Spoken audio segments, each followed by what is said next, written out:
In Autofiles, we tell the story of a group of French, Italian, American and Brazilian racing drivers. Maurice Trintignant, Harry Schell, Eugenio Castellotti, Luigi Musso and Nano da Silva Ramos, who all added to the colour and excitement of Grand Prix and sports car racing in the 1950s. Frenchman Maurice Trintignant was born in 1917 and began racing in 1938. He was the youngest of 5 brothers, the eldest of whom, Louis, had been killed in 1933 driving a Bugatti.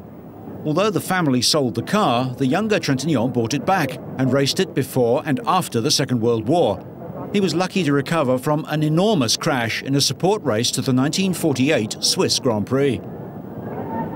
In a coma for 8 days and pronounced dead, he was nursed back to health and returned to racing with French Marc Gordini the following year. He had success in non-championship races, but only scored 2 points in the World Championship until 1954.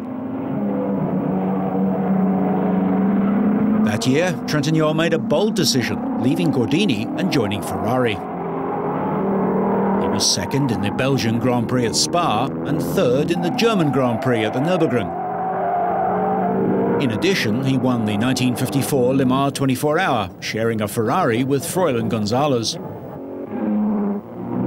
And there were more top 6 places during the 1954 Grand Prix season. In 1955, he managed the unusual feat of sharing both second and third places in Argentina, achieved by swapping cars, which was possible in those days. A highlight was winning the Monaco Grand Prix for Ferrari. All the Mercedes drivers retired, and Alberto Ascari crashed his Lancia into the sea, but nevertheless it was a steady drive to victory for Trintignant. However, Trintignant's successes didn't satisfy him, so at the end of 1955 he left Ferrari to join Vanwall. The British team was still developing its cars and Trintignant wasn't able to finish a race. He was equally disappointed with a one-off drive in the last racing Bugatti at Reims in the 1956 French Grand Prix. There was the occasional drive for Ferrari in 1957. He scored a 5th at Monaco and a 4th at Aintree in the British Grand Prix, sharing the car with Peter Collins. In 1958, at 40 years of age, Maurice Trintignant won the Monaco Grand Prix again, this time in the Rob Walker Cooper. He made the change to rear-engined cars with ease.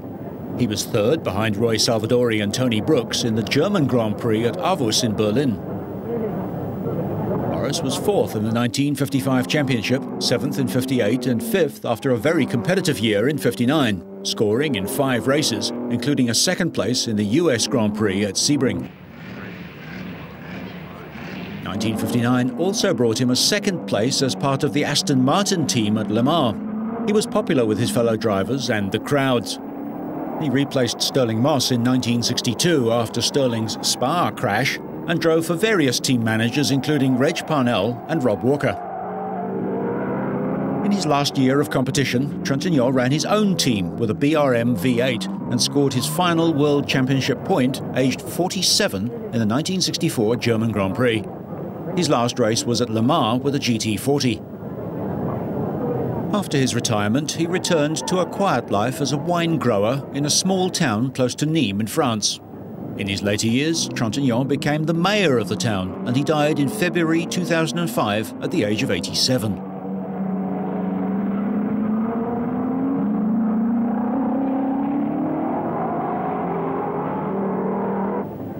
Franco-Brazilian Hermano Nano da Silva Ramos raced in Grand Prix and sports car races in the 1950s. I drove for several years for Gordini, and he was a very nice man, so I was very faithful to him. But in fact, the cars, as you know, were not that fast and that reliable, so I didn't have too many successes with him. And then I drive for Maserati, the day Maserati, you know, of Formula One, for 4 or 5 races. And then, you know, I retired by the end of 59 when I was in the Ferrari team for the sports team.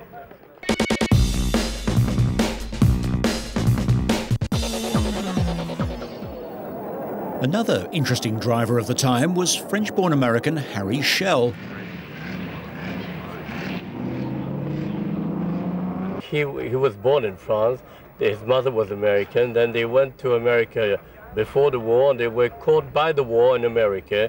And I think his mother had all of her cars with her. You know, she had a team of racing cars, and they were caught in America during the war, and they started racing there. And then he joined the American Army, and he came back to France after the war, and he started racing in Europe. Harry's wealthy mother Lucy had her own racing team, Écurie Bleue, in the 1930s and 40s. Her money had come from her father, who built the New York subway. Harry started racing in 1949. Great determination saw this 6'4" driver squeeze himself into a 500 Cooper or a 4.5-litre Talbot. He even competed at Monaco in a Cooper in 1100cc form. He crashed, but in his second World Championship race, the Swiss Grand Prix, he tried the big Talbot, a very different sort of car. He finished in 8th place. Over the next 4 years, Harry Schell raced mainly in Maseratis. He was 6th in the Argentine Grand Prix in both 1954 and 55. In non-championship races, he was more competitive and more successful.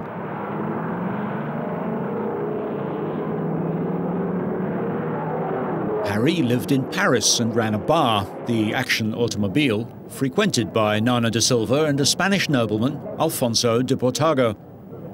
Well, he had the Action Automobile bar, which was in close to the Étoile, and was a place where we all gathered together for a drink every day. That was the place where we all decided to what we were doing for the next week and what was going on.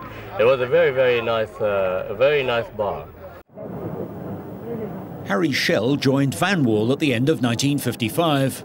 There were many retirements and only one 4th place at Spa to show for it. It was an important move for his career, and he drove hard, particularly against the Ferraris at Reims in the 1956 French Grand Prix.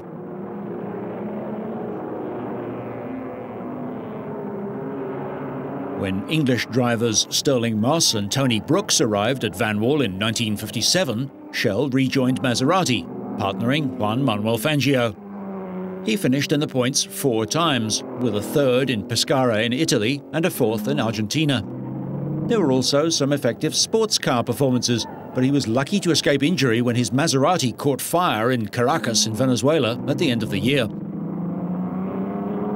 In 1958, Harry and Frenchman Jean Behra joined BRM.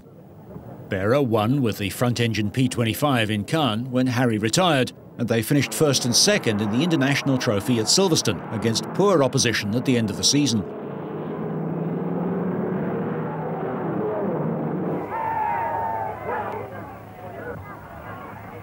BRM provided Schell with his best ever Grand Prix results, scoring on no less than 7 occasions in the championship. There was a fine 2nd at Zandvoort in the Dutch Grand Prix, and at Silverstone he fought hard for 5th place in the British Grand Prix. While Behra moved on, Harry stayed at BRM for 1959. The car, however, was not as competitive. Harry was a larger-than-life character, but he now had racing experience to back it up.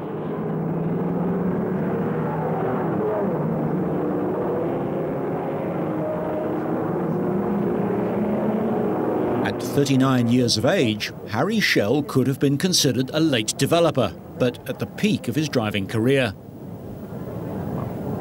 When British Racing Partnership invited him to join their team and become their #1 driver, they knew that he would be an asset and that he had ambition.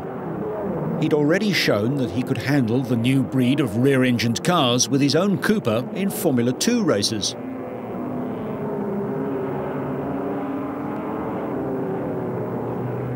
The non-championship events appeared to underline his potential, but on May the 13th, 1960, practicing for the International Trophy at Silverstone, Harry Schell was killed. On a wet track at Abbey Curve, he lost control and banged his head, breaking his neck.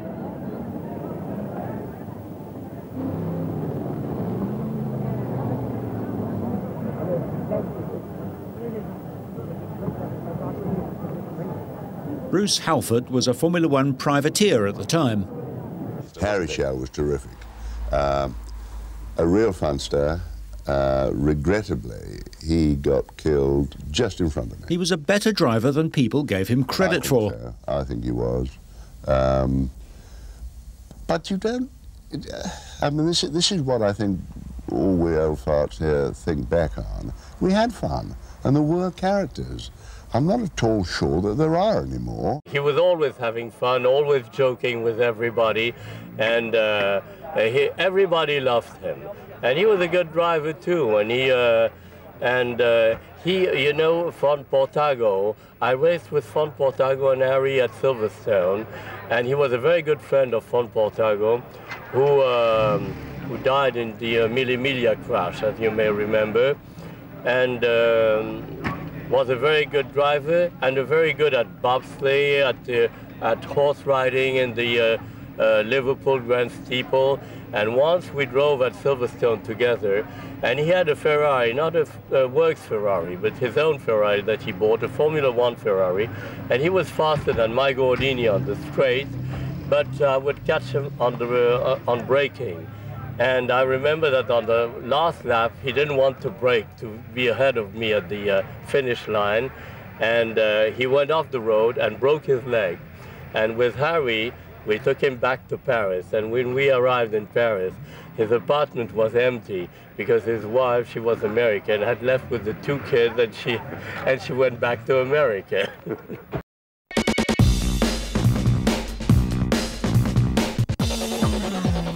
In 1955, Nino Farina announced his retirement, and Alberto Ascari died. Who would be the next great Italian racing drivers? 2 talents emerged: Eugenio Castellotti and Luigi Musso. Both blossomed, but neither really bloomed. The younger of the 2 was Castellotti. He was a country gentleman from the town of Lodi, not far from Milan, and was encouraged by a local sponsor from the age of 20, buying a Ferrari sports car. He finished second at Monaco in 1952 in the sports car race, and this encouraged Lancia to sign him up to drive their new Formula One car in 1954. He also finished 4th in the Mexican Carrera Panamericana long-distance road race in 1953. The 54 season promised a great deal for the young driver. The Vittorio Jano-designed D50 Lancia was late arriving, and so 1954 saw Castellotti have a few sports car drives but little else. He did a lot of testing, however, and in 1955, in a handful of races, he was recognized as a coming man. Second place at Monaco in 1955 to Maurice Trintignant underlined his own confidence. Ascari died at Monza, driving Castellotti's car, wearing Castellotti's helmet. Not surprisingly, Eugenio was one of the pallbearers at Alberto's funeral in Milan on the 28th of May. With Ascari's death and Villarese's retirement, Castellotti was Lancia's only driver at Spa, where he took pole position but retired from the race. Within 2 weeks, financially troubled Lancia was sold to Fiat, and the racing team was taken over by Ferrari. With more drivers than cars at Ferrari, Castellotti concentrated on sports cars, winning the Sebring 12 Hours. 1961 world champion Phil Hill was on the fringes of Ferrari at that time. I never knew him well because he was already well established when I came along as a very junior driver. But he was a very fine driver. I remember at Le Mans in 1955, the first time I drove an official Ferrari car. I had driven a number of years private cars. I had a car of my own, a 212, that had been involved in a fatal accident at Le Mans, and I bought from Luigi Canetti the thing and fixed it up and repaired it and ran it at home. But I remember, and Castellotti had a car like that. But when I got to driving at Le Mans in 1955, I remember very well following behind in one of those 121 LMs, those inline sixes that Ferrari had 3 of that year. And I considered it was a great pride for me to be able to stay on his tail there for a couple of laps, because he was the #1 guy on the team, and I had great admiration for him. I was very fortunate because before I joined Ferrari, I used to drive for Lotus, as you know, and Castellotti and Musso before they joined Ferrari, were with Oscar. And I used to race against them several times with the Lotus. In 1956, Castellotti won the Mille Miglia for Ferrari in atrocious weather conditions. Friction in the team had already begun to develop between Luigi Musso and Castellotti, who was dogged with unreliability during the season. He scored a 4th place at Monaco when he took over Fangio's discarded car, and in the French Grand Prix at Reims, he fought it out with teammate Peter Collins all the way. In the end, the Englishman won. Reliability problems saw him fail to finish in the points for the rest of the year. He wasn't helped by a fierce duel with Musso during the early stages of the Italian Grand Prix, when both cars had mechanical problems. The rivalry with Musso and a love affair with Delia Scala, a great Italian opera singer, saw his private life becoming public knowledge. As the pressure was building, he went on holiday to Florence, but Enzo Ferrari called him back to Maranello. Jean Beira had broken the lap record at the Modena circuit for Maserati, and Ferrari decided that Castellotti just had to take it back again.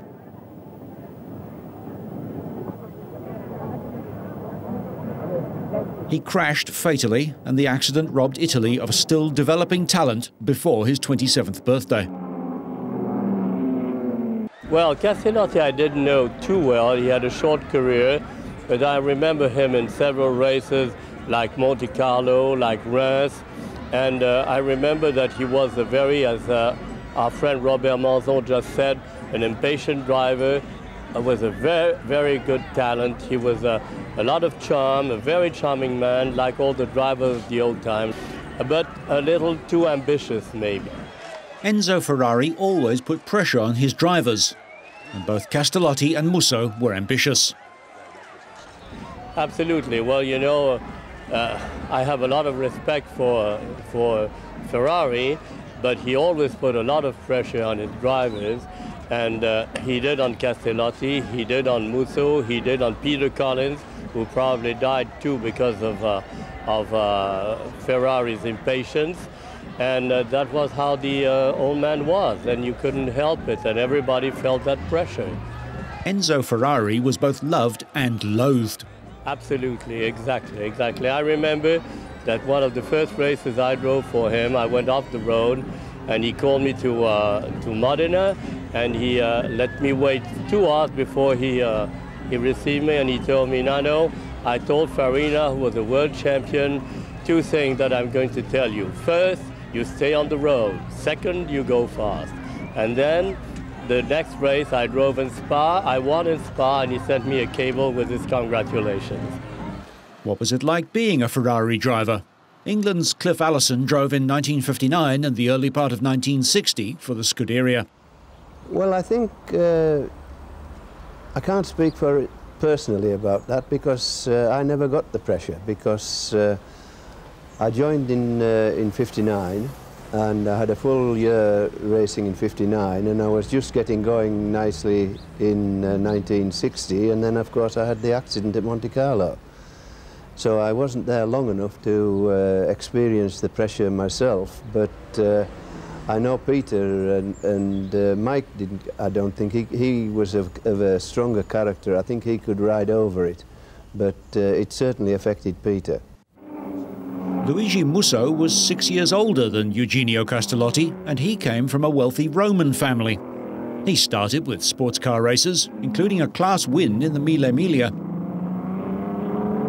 More sports car events followed, but his breakthrough came with Maserati, second in the 1954 Spanish Grand Prix.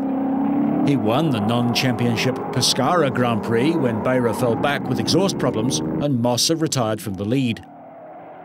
However, even third in the 1955 Dutch Grand Prix at Zandvoort and fifth behind the Mercedes team in the British Grand Prix, making him the top non-Benz driver, didn't meet his ambitions.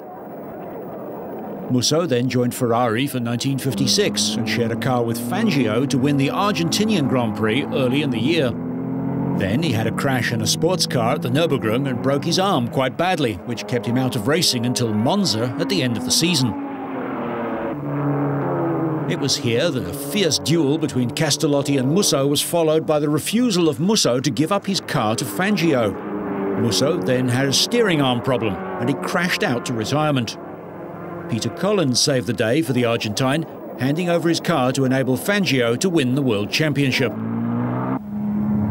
With this unselfish move, Collins not only gave away the win, but gave away his chance to win the World Championship.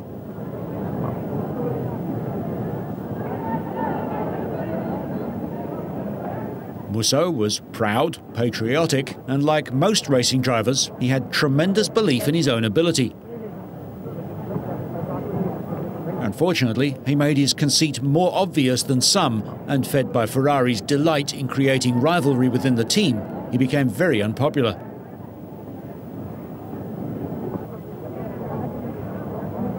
Phil Hill saw this firsthand.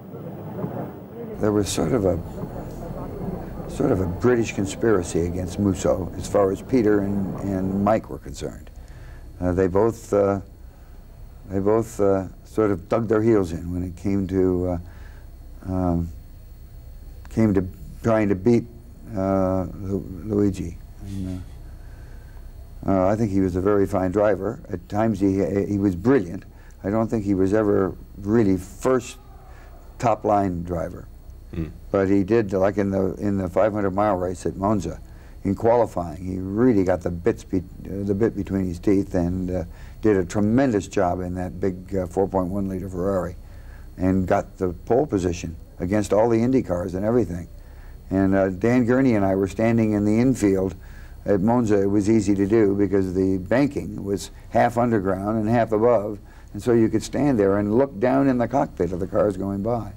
And Musso just had been reading all those things that were being said about him in the Gazzetta dello Sport and all that, and just was all arms and elbows, and the car was sideways and this way and that way, all the way around. That was just a tremendous lap that he turned in there. In 1957, Musso was the most successful of Ferrari's drivers, mainly because he wasn't as quick as the others in the fragile cars and didn't break them. Surely, World Championship success wasn't far away. We'll find out what happened to Luigi Musso in the next Autofiles.